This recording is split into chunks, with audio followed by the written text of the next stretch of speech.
وایسا با تو هم سرتو انداختی پایین داری میری. چی شده؟ چرا انقدر اذیتم میکنی؟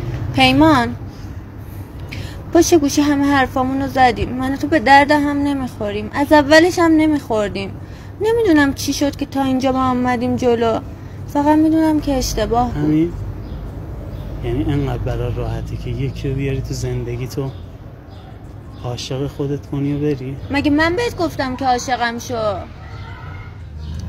آره تو گفتی.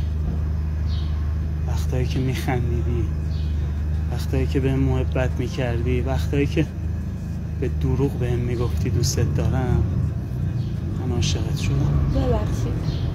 ببخشم؟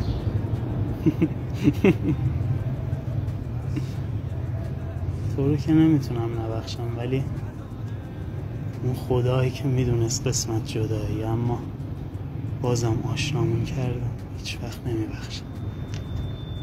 مگه من بهت گفتم که عاشقم شو؟ یه تو گفتی. وقتایی که میخندیدی. پیمان دلم نمیخواد که اذیت بشی. ببین آدم ها یه روزی میان تو زندگی هم و یه روزی هم میرن. فقط ازت میخوام تو رو خدا فراموشم کنی. فراموش؟ میگه نهنگی دید مرگش را ولی دل را به ساحل زد. من از پایان خود آگاهم اما دوست دارم. من میدونی چیه؟